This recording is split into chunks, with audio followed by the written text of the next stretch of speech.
ह्या मतदारसंघाचे प्रतिनिधित्व करून मिळतात आणि म्हणून ही एक शेवटची संधी आमकां आसा आणि ही एक शेवटची संधी सगळे आमचे जे कितें आसा हे कोणाक लावन आमचो एकच निर्णय जालो की ह्या वेळाचेर तरी आमच्या समाजाचो विधानसभेत आवाज वचपाक जाय.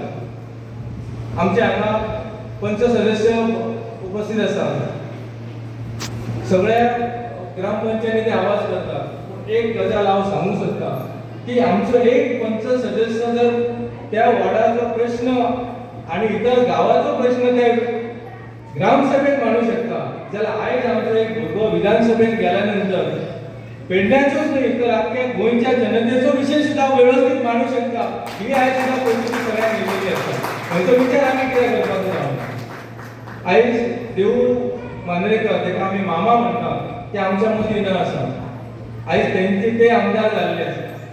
ताच्या नंतर गेली कित्येक वर्सां आयज आमचो प्रतिनिधी विधानसभेत वचोंक ना.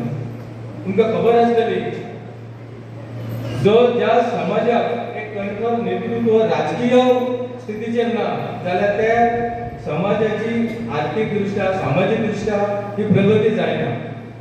आयज आमी पळयलें ओबीसी बांधवासून कणखर नेतृत्व आसा, एसटी बांधवाचेर आतां कणखर नेतृत्व जावन तेंच्यांनी आरक्षण मेळयलें. मराठा समाजातून कणखर नेतृत्वान ते सुद्दां आपणाचे हक्का खातीर झगडटा. पूण अशें सगळें चालू आसतना आमचो समाज आमी फाटीं रावंक जायना. आमी दाखोवन दवरुया पेडणे मतदारसंघात आनी सबंद गोंय राज्याक की आमी सुद्दां एक आसा. कारण ज्या वेळाचेर हो मतदारसंघ खुलो जातलो आनी आयज आमी ही 3,000 3,500 मात्र एकठांय रावली ही आमची मेसेज, ही आमची सगळी जी बांधणी आसा ही सगळ्या समाजा पर्यंत पावतली. पूण आमकां एकच प्रश्न पडटा, हो सगळ्यांक आसपाक जाय की ज्या ज्या वेळाचेर आरक्षणाच्या संदर्भात अन्याय जाता त्या त्या वेळाचेर आमचो समाज फुडें वयता. आमचो समाज सरकारा विरुद्ध झगडटा आनी ते सगळे हक्क आमी मेळोवन घेता. पूण तेजो फायदो कोण घेता? आनी म्हणून अशी ज्या ज्या वेळाचेर ह्या राजकारणा संदर्भात आमी भोंवत आसतना प्रत्येक इतर समाज आमकां मार्गदर्शक तत्व दिता की तुमी ह्यो गजाली करपाक जाय, तुमी ते गजाली करपाक जाय. आनी तांची अशी मागणी सुद्दां आशिल्ली की बाबा तुमच्या समाजाचो नेतृत्व फुडें वचपाक जाय. त्या अनुशंगान सुद्दां हांव गेल्या इलेक्शनाक फुडें रावलो. तांच्या सुद्दां उतराक आमी मान केली.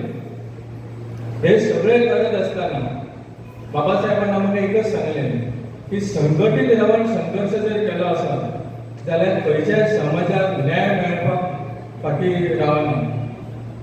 आमच्या पेडणे मतदारसंघान जावं गोंयभर जावं आमच्या समाजाची तशी प्रगती जावंक ना.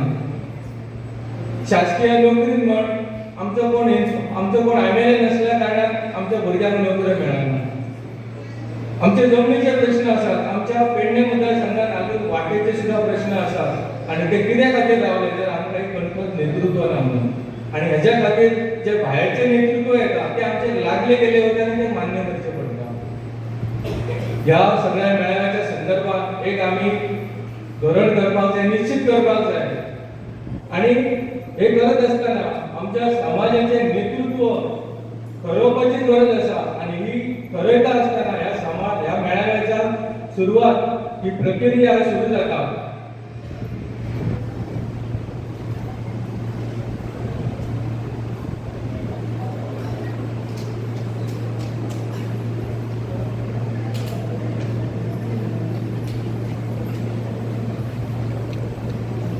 ज्या वेळा हो मतदारसंघ खुलो जातलो आणि खुले झाल्यानंतर आमची भूमिका काय आसपाक जाय ही आयज आमी ठरोवपाक जाय. आयज जर आमी सगळे मतदार आनी आमचो समाज जर एक रावलो जाल्यार येणाऱ्या 32 ज्यावेळी हो मतदारसंघ खुलो जातलो त्यावेळी आमी आमच्या पेडण्याच्या बांधवाच्या बरोबर रावपाचें. हॅलो काय जे स्थलांतरीत नेतृत्व येतले त्याच्या बरोबर रावपाचे हो सुद्धा आमकां एक प्रश्न पडलेलो आसा. म्हणजे टाइम कमी असल्या कारणान तुमचे सगळ्यांचे हांव आभार मानता. कारण जी गेली 2 मतदारसंघात ही शेवटची संधी कधी वाटू देऊ नका. इथून पुढचा इतिहास झाला पाहिजे.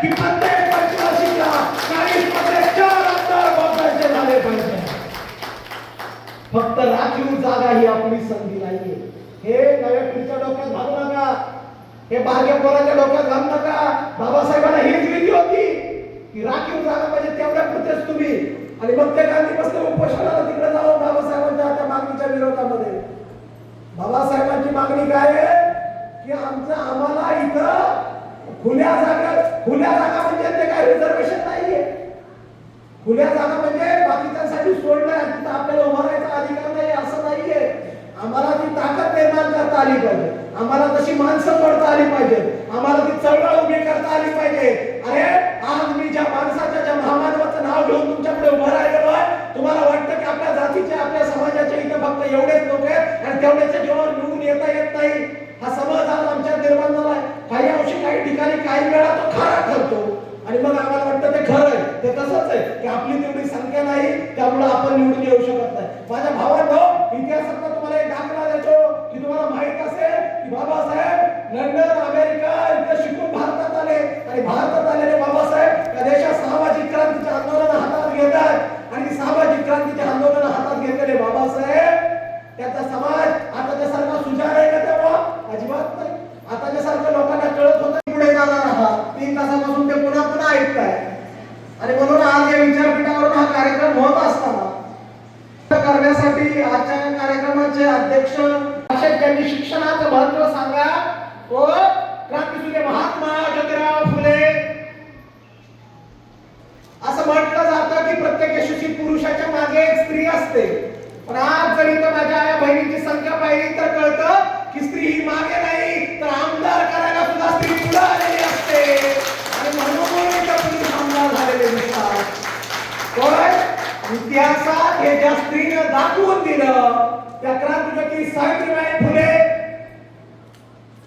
आरक्षणाचे जनक लोकराजा राजर्षी शाहू महाराज,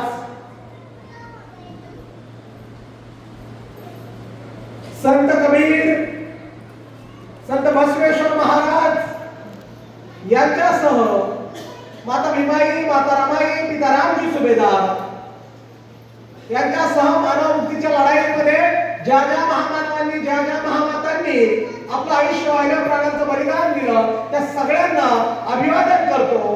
परंतु आज ज्यांच्या प्रेरणेतून तुम्ही सगळेजण एकत्र आलेला आहात, हा देश एकत्र एक आहे. या देशातल्या प्रत्येकाला स्वाभिमान कळत आहे, या देशातल्या प्रत्येकाला सत्ता म्हणजे काय हे कळत आहे, या देशाच्या प्रत्येकाला हक्क अधिकार म्हणजे काय कळत आहे, ती प्रेरणा काय आहे, ते कुणामुळे घडतंय आणि ते कुणाच्या प्रेरणेने होत आहे याचा जेव्हा मी विचार करतो तेव्हा त्या महामानवाविषयी बोलताना मला म्हणावं वाटतं त्यांनी नेमकं काय केलं त्यांच्या आयुष्यात ते सांगताना त्यांच्याविषयी मला म्हणावं वाटतं. मृतप्राय झालेल्या पट्ट्यामध्ये जीवात भरला त्यांनी वाटतं. परंतु या देशाच्या मातीत हजारो वर्ष हक्क अधिकार हिरावून घेतले होते आणि हक्क अधिकार हिरावून घेतलेला तो हजारो वर्षांचा वनवास एका महामानवाने येऊन आपल्या 60 वर्षाच्या आयुष्यात बदलून टाकला. त्या महामानवाचं नाव म्हणजे डॉक्टर बाबासाहेब. आणि म्हणून आज मगापासून मी ऐकतोय गोवेकर मगापासून सांगत आहे, पेडणेकर सांगत आहे की आपली लोकसंख्या 25,000 आहे, 30,000 आहे, आपल्याला हा हक्क अधिकार मिळत नाहीये. आणि ज्या काळात इथल्या अस्पृश्यांना, इथल्या बहुजनांना, इथल्या स्त्रियांना जिवंत माणूस म्हणून मोजलं जात नव्हतं, त्या काळात एक माणूस उभा राहतो आणि उभा राहिलेला तो माणूस इथल्या पट्ट्यावधी दीनदलितांचे हक्क अधिकार मिळवून देतो. आणि तो माणूस जर आमचा बाप आहे तर आम्ही 25,000 किती मोठी क्रांती करू शकतो हे आज आम्हाला आम्ही आमचे फक्त आकडे मोजून उपयोग नाही, आम्ही किती जण आहोत हे फक्त मोजून उपयोग नाही. आज लोकशाही आलेली आहे आणि आलेल्या लोकशाहीमध्ये आम्हाला आमचा समूह उभा करता आला पाहिजे. आम्हाला तो समूह उभा करून त्याला सत्याच्या मार्गावरून घेऊन जाता आलं पाहिजे. तिथल्या त्या माणसांमध्ये सत्याची पेरणी आम्हाला करता आली पाहिजे, ती स्वाभिमानाची पेरणी आम्हाला करता आली पाहिजे. आणि सत्याची स्वाभिमानाची पेरणी करण्यासाठी आमच्या समोर शिव फुले, शाहू आंबेडकर ते बुद्धांपर्यंतचा वारसा आहे आणि तो वारसा आम्हाला खऱ्या अर्थाने जगावा लागेल, तो वारसा जगावा लागेल. परंतु इथं आल्यापासून मग एक प्रश्न पण असा, हा प्रश्न आहे की मला इथं बुद्ध नाही दिसत आहे.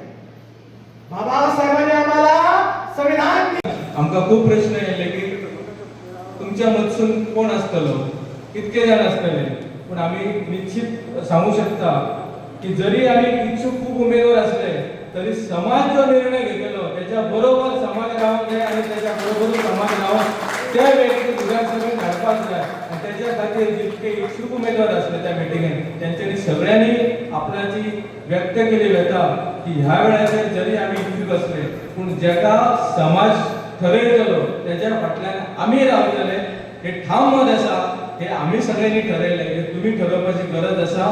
इतके सांगून हांव देव बरें करूं म्हणटा. थँक्यू.